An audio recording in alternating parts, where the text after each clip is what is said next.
ની તમામ બહેનો, તમે વિચાર કરો કે જે સમાજની બેન દીકરીઓ ઉંમરો ના ઓળખતી હોય એ સમાજની બેન દીકરીઓ માતાઓ વિશાળ સંખ્યામાં રોડ ઉપર ઉતરી છે. અમારા માટે સનદજનક કહેવાય. એટલે ભારતીય જનતા પાર્ટીનું સૂત્ર છે કે વ્યક્તિ છે બડા દલ ઓર દલ છે બડા દેશ. તો એક વ્યક્તિ માટે જો ગુજરાતની શાંતિ સલામતી ડોળાય એવું વાતાવરણ ઊભું થતું હોય તો ભાજપાએ પુરુષોત્તમ રૂપાલા કઈ દેશ કરતા મહાન નથી, ગુજરાત કરતા મહાન નથી, તો શાના માટે આટલી જીદ કરવામાં આવી રહી છે? અને અમે અમારી ટિકિટ લેવા કે બીજી કોઈ માંગણી માટે નથી ઉતર્યા. અમારી અસ્મિતાની લડાઈ એટલા માટે અમે ઉતર્યા છીએ અને આ લડાઈ અમારી જારી રહેશે. એટલે અમે રૂપાલાજીની માફી ને માફ કરી શકીએ એવી સ્થિતિમાં નથી. એટલે અમારું આંદોલન જારી છે અને જારી રહેશે જ્યાં સુધી આ વસ્તુનો હલ નહીં આવે ત્યાં સુધી. જી કરણસિંહજી, આપ અમારી સાથે જોડાયેલા રહેશો. બીજેપી નેતા પણ આપની સાથે જોડાઈ ગયા છે, અંકિત સાથે છે. જી અંકિત, બીજેપી તરફથી શું કહેવું છે? કારણ કે તેમણે તો વાત સ્પષ્ટ કરી દીધી કે વિરોધ ગમે તેટલો હોય ઉમેદવાર તો એ જ રહેશે. જી ચોક્કસ. સૌરાષ્ટ્ર ભાજપ પ્રવક્તા રાજુભાઈ ધ્રુવ આપણી સાથે છે, આપણે તેમની સાથે જ વાતચીત કરીશું. રાજુભાઈ, શું કહેશો? પ્રદેશ ભાજપ તરફથી કયા પ્રકારની ફોર્મ ભરવા બાબતેની સૂચના છે તે આપી દેવામાં આવી છે અને ભાજપની કયા પ્રકારની તૈયારી? ભારતીય જનતા પક્ષ દ્વારા 16મી તારીખે રાજકોટ લોકસભા બેઠકના ઉમેદવાર કેન્દ્રીય મંત્રી પરસોત્તમભાઈ રૂપાલાનું ચૂંટણી ફોર્મ ભરવામાં આવશે. તૈયારીઓમાં રાબેતા મુજબ જે રીતે અમે વિજય મુહૂર્તમાં ફોર્મ ભરતા હોય છે એ જ રીતે ફોર્મ ભરવાના છીએ. બહુમાળી ભવન પાસે સરદાર વલ્લભભાઈ પટેલના સાનિધ્યમાં એમની પ્રતિમા પાસે હર હંમેશ ભારતીય જનતા પક્ષ એ ધારાસભા હોય, કોર્પોરેશન ચૂંટણી હોય કે લોકસભાની ચૂંટણી હોય, અમે ત્યાં જ સભા કરી અને ઉમેદવાર ફોર્મ ભરવા જતા હોય છે. એ જ રીતે અમે 16મી તારીખે ત્યાંથી આદરણીય પરસોત્તમભાઈ રૂપાલાજીનું ચૂંટણી ફોર્મ ભરવા જશું. ખાસ કરીને જે પ્રમાણે રાજુભાઈ ક્ષત્રિયોનો વિરોધ જોવા મળી રહ્યો છે, રાજકોટ શહેરમાં રેલી યોજવામાં આવી, ધંધુકાની અંદર ગઈકાલે જ મહાસંમેલન મળવામાં આવ્યું, આપ આને કઈ રીતે જોઈ રહ્યા છો? ભારતીય જનતા પાર્ટી કઈ રીતે સમાધાનના પ્રયાસો છે તે કરી રહી છે, શું કહેશો? એક વાત છે કે વડાપ્રધાન નરેન્દ્રભાઈ મોદી એમનું નેતૃત્વ, એમની કામગીરી જોઈ અને મને લાગે સૌ લોકો ભારતીય જનતા પક્ષની 26 બેઠકો ઉપર ગુજરાતના ભાજપના તમામ લોકસભાના ઉમેદવારોને અમારા પ્રદેશ અધ્યક્ષ શ્રી સી.આર. પાટીલ સાહેબે જે રીતે વાત કરી છે 5 લાખ કરતાં વધુ મતોથી વિજેતા બનાવશે. વડાપ્રધાન નરેન્દ્રભાઈ મોદી માટે આપણે કહી શકીએ કહ્યું તે કર્યું. અને બીજું કે હું સૌરાષ્ટ્રની વાત કરું, સૌરાષ્ટ્રની 7 લોકસભાની સીટો છે. સૌરાષ્ટ્રમાં જે રીતે આજે ગુજરાતની સૌથી પહેલી એમ્સ એ રાજકોટને આપવામાં આવી. ઓખા અને બેટ દ્વારકાની વચ્ચે સિગ્નેચર બ્રિજ કે વર્ષો જૂનો એક પ્રશ્ન હતો એનો પણ ઉકેલ કાઢવામાં આવ્યો. આજે રાજકોટ અમદાવાદ વચ્ચે રેલવેની વાત હોય કે 6 માર્ગી હાઈવેની વાત હોય, ગુજરાતની સૌથી મોટી સમસ્યા, એમાં સૌરાષ્ટ્રની સૌથી મોટી સમસ્યા પીવાનું પાણી, સિંચાઈનું પાણી. એ આજે વડાપ્રધાન પદે આરૂઢ થયા પછી વડાપ્રધાન નરેન્દ્રભાઈ મોદીએ જે રીતે કુંડેપૂર્વક નર્મદા બંધની ઊંચાઈ વધારવાની મંજૂરી આપી, દરવાજા મૂકવાની મંજૂરી આપી અને ભગીરથ બની અને જે રીતે એમણે નિર્ણયો લીધા, એ નર્મદાના મીઠા જળ સૌની યોજના મારફત જ્યારે સૌરાષ્ટ્રના ગામે ગામ પહોંચ્યા છે, પીવાના પાણીની સમસ્યા ભૂતકાળ બની છે, ત્યારે સૌરાષ્ટ્રની શાણી અને કદરદાન પ્રજા વડાપ્રધાન નરેન્દ્રભાઈ મોદીના હાથ મજબૂત કરશે. ચોક્કસ વડાપ્રધાન નરેન્દ્ર મોદીના હાથ મજબૂત કરશે, પરંતુ સૌ કોઈ એ જાણવા ઈચ્છી રહ્યું છે કે આખરે ભારતીય જનતા પાર્ટી છે તે ક્ષત્રિય સમાજનો રોષ છે તે ક્યારે શાંત કરવામાં સફળ સાબિત થશે? બંને વચ્ચે સમાધાનિક વલણ ક્યારે આવશે? ગઈકાલે પણ ગૃહમંત્રીની હાજરીમાં બેઠક મળી હતી, કેટલાકને દિલ્હીનું તેડું પણ આવ્યું છે. રાજુભાઈ, આ વિશે શું કહેશો આપ? પાર્ટીના વડીલો આ સઘળી ચિંતા કરી રહ્યા છે અને મેં આપને કહ્યું કે જે રીતે દેશની સામે પડકારો છે, રાષ્ટ્રની સામે પડકારો છે, એક બાજુ પાકિસ્તાન છે, બીજી બાજુ ચાઇના છે, આવા સંજોગોમાં સર્વે સમાજ હર હંમેશ ભારતીય જનતા પક્ષની સાથે રહ્યા છે. અને હું માનું છું કે દેશની વાત આવે અને વડાપ્રધાન નરેન્દ્રભાઈ મોદીની વાત આવે ત્યારે ગુજરાતના પનોતા પુત્રને 26 બેઠકોની ભેટ સર્વ સમાજના તમામ લોકો રાજી ખુશીથી વડાપ્રધાન મોદીને આપી અને એમની જોડીમાં 26 કમળો આપશે, વડાપ્રધાનના હાથ મજબૂત કરશે.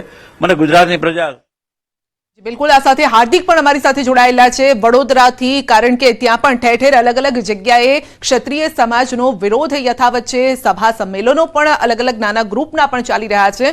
ત્યારે હાર્દિક પાસે જઈએ વડોદરા. છે હાર્દિક, કઈ રીતે ક્ષત્રિય સમાજના અલગ અલગ કાર્યક્રમો ચાલી રહ્યા છે અને માંગ, કારણ કે આપણી સાથે કરણસિંહજી પણ છે અને તેમનું પણ કહેવું છે કે ભલે ઉમેદવારી પત્ર ભરવાની વાત કરવામાં આવી હોય પરંતુ અમારી માંગ હજુ પણ એ જ છે.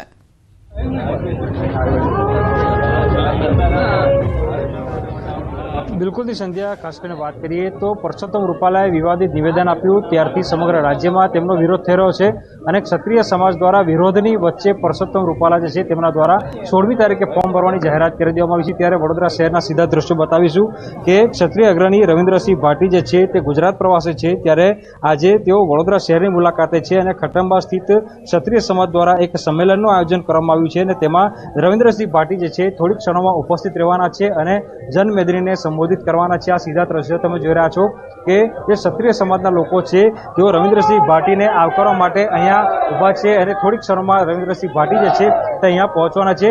અત્યારે જે કરણી સેનાના આગેવાનો છે તે આપણી સાથે તેમની સાથે વાત કરીશું. શું કહેશો, ક્ષત્રિય સમાજનો વિરોધ આખા રાજ્યમાં યથાવત છે, તેવામાં પરસોત્તમ રૂપાલાએ 16મી તારીખે ફોર્મ ભરવાની જાહેરાત કરી દીધી છે, કઈ રીતે જુઓ છો? આ પ્રોગ્રામ એક રાજકીય કે સામાજિક પ્રોગ્રામ છે. અમારા સમાજના આગેવાન રવિન્દ્રસિંહજી ભાટી રાજસ્થાનથી પધાર્યા હોય એમના સ્વાગત સમારોહનો જ પ્રોગ્રામ છે. બીજો કોઈ રાજકીય પ્રોગ્રામ અહીંયા નથી. એ તમે જાણપૂર્વક બિલકુલથી તો ચોક્કસ વાત કરીએ તો અત્યારે વાત કરવામાં આવે તો ક્ષત્રિય સમાજના અગ્રણીઓ છે તે આ વિષય પર કંઈ પણ બોલવાનો ઇનકાર કરી રહ્યા છે. કારણ કે સંધ્યા, તમારું ધ્યાન દોરી દો કે મકરપુરા વિસ્તારમાં અગાઉ આ જે કાર્યક્રમ છે તેનું આયોજન કરવામાં આવ્યું હતું પરંતુ પોલીસ દ્વારા જે પરવાનગી ન આપવામાં આવી જેના કારણે આખો કાર્યક્રમ જે છે તે ખટંબા સ્થિત ગોઠવવામાં આવ્યો અને ખટંબા સ્થિત જ્યારે કાર્યક્રમ ગોઠવાયો ત્યારે પોલીસ દ્વારા જે છે તે ક્ષત્રિય સમાજના લોકો છે તેમની સામે એક શરત મૂકવામાં આવી હતી કે ક્ષત્રિય સમાજનું જે સંમેલન યોજાવા જઈ રહ્યું છે તેમાં કોઈ પણ પ્રકારની રાજકીય ચર્ચા જે છે તે ન કરવામાં આવે અને એ શરતની સાથે જ જે ક્ષત્રિય સમાજ છે તેમના દ્વારા આખું જે સંમેલન છે તેનું આયોજન કરવામાં આવ્યું છે. અત્યારે સીધા દ્રશ્યો જે છે તમે જોઈ રહ્યા છો કે જે ભાટીજી છે તેઓ ખટંબા સ્થિત પહોંચી ગયા છે અને મોટી સંખ્યામાં જે ક્ષત્રિય સમાજના આગેવાનો છે તેમના દ્વારા તેમનું સ્વાગત કરવામાં આવ્યું છે. થોડીક ક્ષણોમાં તેઓ જે છે સ્ટેજ સુધી પહોંચશે અને સ્ટેજ પર પહોંચ્યા બાદ જે છે તેઓ પોતાના સમાજના લોકો છે તેમને સંબોધિત કરવાના છે. મેં કીધું એ પ્રમાણે સંધ્યા કે રાજકીય વિષય પર ચર્ચા નહીં કરવાની શરત સાથે જ આ કાર્યક્રમને પરવાનગી આપવામાં આવી છે, જેના કારણે જે ક્ષત્રિય સમાજના જે આગેવાનો છે તેઓ પરસોત્તમ રૂપાલા વિશે કોઈ પણ પ્રકારની ટિપ્પણી કરવા માટે અત્યારે તૈયાર નથી. સંધ્યા, નહીં તો એનો મતલબ એ થયો હાર્દિક કે સ્ટેજ પરથી પણ જ્યારે સંબોધન કરવામાં આવશે ત્યારે આ મુદ્દો છંછેડવામાં નહીં આવે.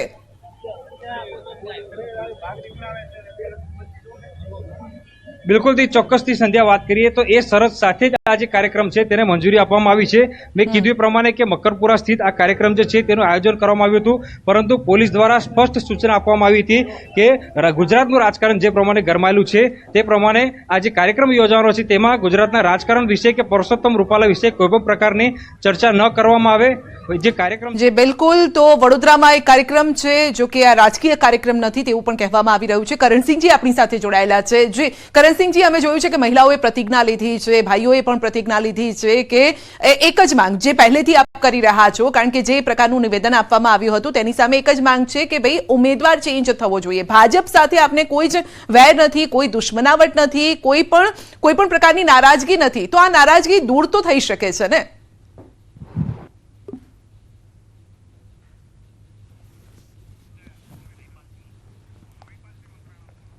तो महिपाल सिंह मकराना पर अपनी साथ जुड़ाई गया है. जी महिपाल सिंह जी, हमने देखा कि 2 दिन पहले आप गुजरात में थे, जिस तरह से आपने इस बारे में जो रूपाला विवाद है इस बारे में आपने बात की है.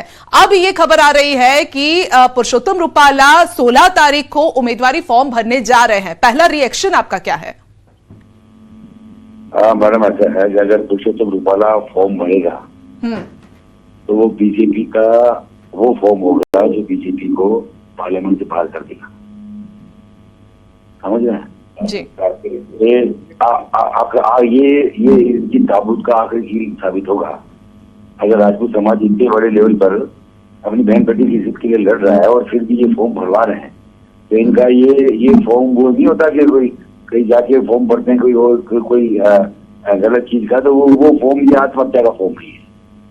नहीं, क्योंकि एक बात बीजेपी ने यहाँ से क्लियर कर दी है ना कि ये विरोध भले ही अपनी ओर है, लेकिन हमारी ओर से जो उम्मीदवार है वो चेंज नहीं होगा।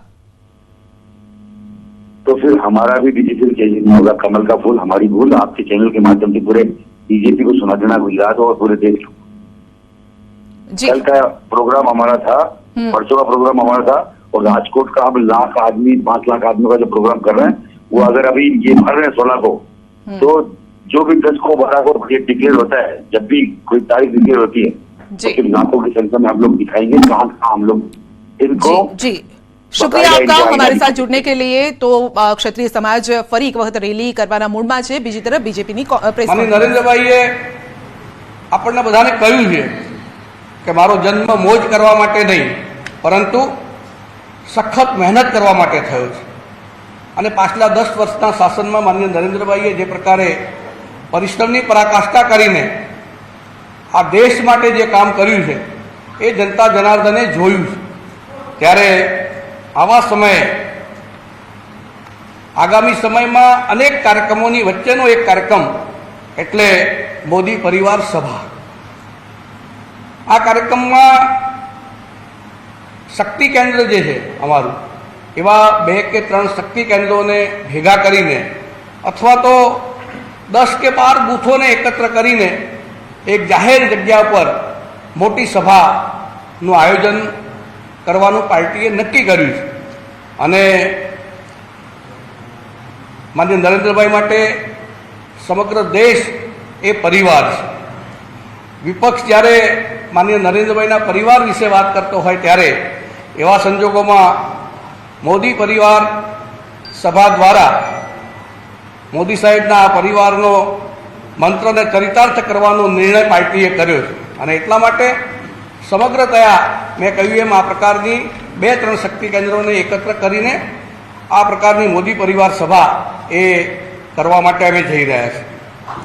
8 એપ્રિલથી 16 એપ્રિલની વચ્ચે સમગ્ર ગુજરાતના બધા જિલ્લાઓમાં, મહાનગરોમાં આ પ્રકારે 10-12 બૂથો વચ્ચે એક મોટી સભા થવા જઈ રહી છે। 12,766 જેટલા શક્તિ કેન્દ્રોમાંથી 5,000 કરતાં વધારે આ પ્રકારના સ્થાનો ઉપર આ સભા થવાની છે। આ મોદી પરિવાર સભામાં મોટી સંખ્યામાં જનતા જનાર્દન આવે, વિવિધ સમાજમાંથી સમાજના અગ્રણીઓ આવે, વિવિધ વર્ગના આગેવાનો આવે, અને કુલ મળીને 10 વર્ષમાં માનનીય નરેન્દ્રભાઈએ આ દેશ માટે, દેશના લોકો માટે જે કામ કર્યું છે એ કામની વાત એ ત્યાં પાર્ટીએ નક્કી કરેલા લગભગ 700 કરતાં વધારે વક્તાઓ જે છે એમના દ્વારા મુકાય, અમારા સ્થાનિક ધારાસભ્યશ્રીઓ અને આગેવાનો દ્વારા આ પ્રકારનો વિષય મુકાય, એની સંપૂર્ણ વ્યવસ્થા ગુજરાત પ્રદેશ ભારતીય જનતા પાર્ટી દ્વારા કરવામાં આવી છે। અને આ પ્રકારની સભાઓ જ્યારે થવા જઈ રહી છે ત્યારે આપ સૌના માધ્યમથી ગુજરાતના સૌ મતદાર ભાઈઓ બહેનોને આજે વિનંતી કરવાની છે કે આપની આજુબાજુ આવી સભા ક્યાંક ને ક્યાંક થવા જઈ રહી છે। આપ સૌ પણ આ મોદી પરિવાર સભામાં જોડાઈને મોદી પરિવારના એક સભ્ય તરીકે એ વાતને જનજન સુધી પહોંચાડો। મોદી સાહેબે 10 વર્ષમાં કરેલા જે કામો છે, દેશના વિકાસની વાત હોય, દેશની સુરક્ષાની વાત હોય કે પછી દેશના સામાન્ય વ્યક્તિના ઉત્થાન માટે કરેલા પ્રયત્નો હોય કે આખા વિશ્વમાં ભારતને એક સ્વાભિમાની રાષ્ટ્ર તરીકે મૂકવાની વાત હોય, આ તમામ વાતો એ પ્રત્યેક નાગરિક સુધી પહોંચે એ પ્રકારની વ્યવસ્થા આ મોદી પરિવાર સભા દ્વારા જ્યારે થવા જઈ રહી છે ત્યારે આપ સૌ આ મોદી પરિવાર સભાનું કવરેજ લઈને આપ પણ આ વાતને જનતા સુધી પહોંચાડો એવી આપ સૌને વિનંતી કરવા માટે આજે આ પત્રકાર વાર્તા યોજવામાં આવી છે। મને વિશ્વાસ છે કે આ વાત જન જન સુધી પહોંચે એ માટે મીડિયા પણ ખૂબ મોટું એક માધ્યમ બનશે। આપ સૌનો ખૂબ હૃદયપૂર્વકનો આભાર। ભારત માતા કી જય।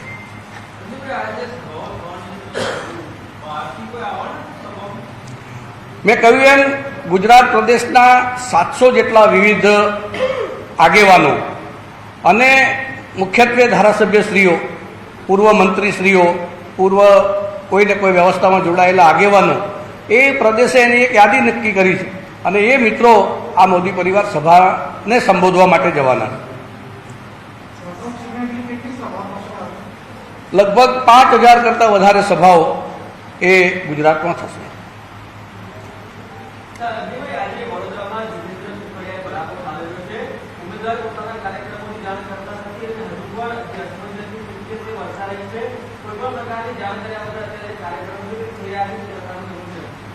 જો મિત્રો જેમ વ્યક્તિગત જીવનમાં નાની મોટી સમસ્યાઓ હોય છે, એમ પરિવારમાં, સમાજમાં અને રાજનીતિમાં પણ નાની મોટી. બુલેટિનમાં અત્યારે બસ આટલું જ. રજા આપશો. નમસ્કાર.